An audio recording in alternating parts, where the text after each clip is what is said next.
Perhatikan satu hal ini kalau kamu nggak mau rugi ketika melakukan ekspor barang ke luar negeri.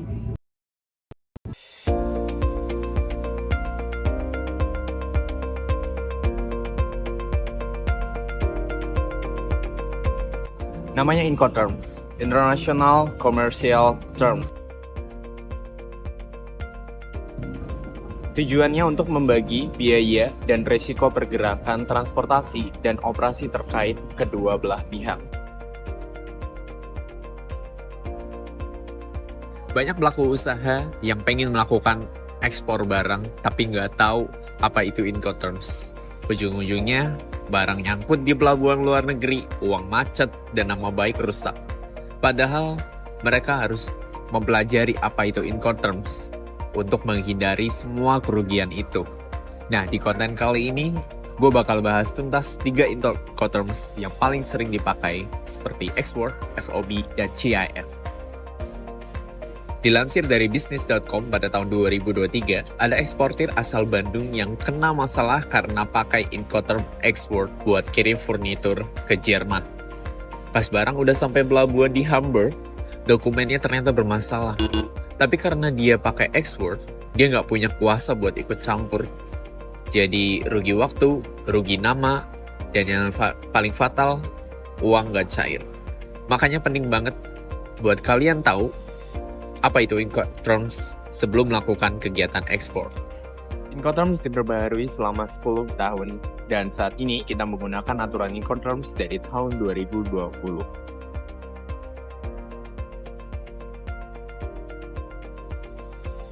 Apa saja yang tercantum dalam Incoterms?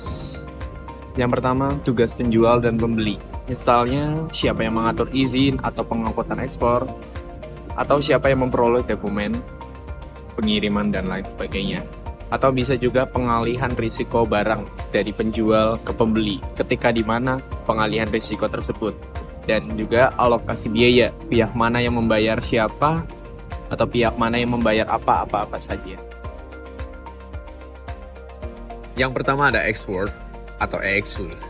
Artinya, kamu sebagai penjual cuma punya kewajiban nyiapin barang di gudang. Sisanya urusan pembeli, mulai dari angkut ke pelabuhan asal, ekspor clearance, asuransi, hingga pajak di negara tujuan. Jadi, kalau kamu pakai ekspor, kamu sebenarnya lepas tangan secara nggak langsung. Export cocok digunakan ketika buyer sudah punya forwarder sendiri, atau ketika kamu sebagai penjual belum terlalu ngerti tentang logistik internasional.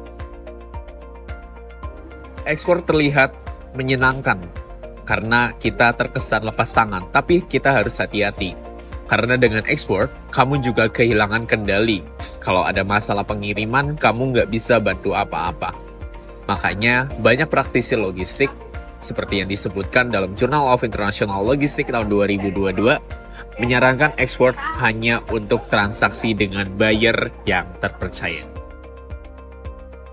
Yang kedua ada FOB atau Free On Board.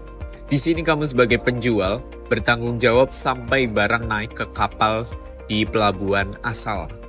Setelah itu, tanggung jawab akan berpindah ke buyer atau pembeli.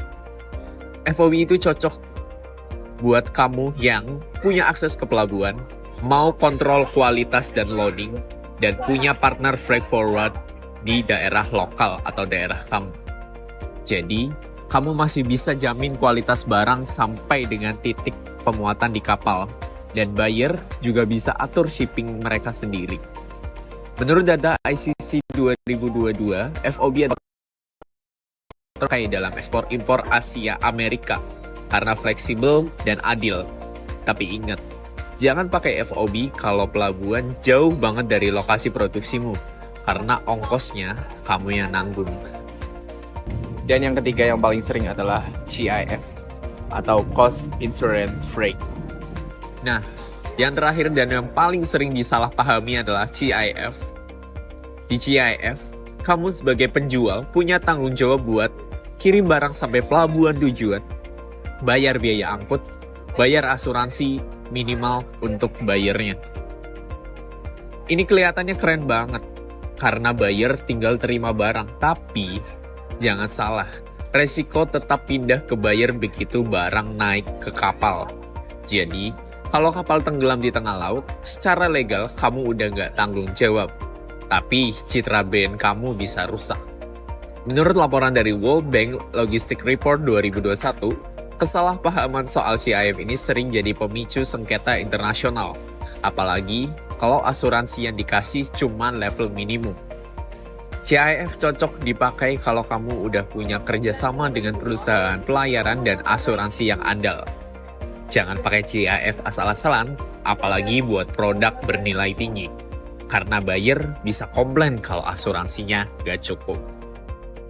Kesimpulannya adalah ketika kamu adalah seorang penjual baru yang terjun di dunia ekspor-impor, dan kamu nggak mau ribet, maka ekspor adalah pilihan yang baik buat kamu. Atau kamu seorang pembeli yang pengen punya kendali penuh atas barang kamu, maka ekspor juga bisa jadi pilihanmu.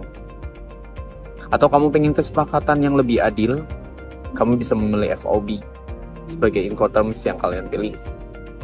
Atau yang paling terakhir, ketika kamu adalah pembeli baru di dunia ekspor-impor dan kamu pengen punya rasa aman, kamu bisa memilih CIF atau Cost Insurance Free. Kurang lebih itu videonya. Terima kasih sudah menonton. Sampai jumpa kembali.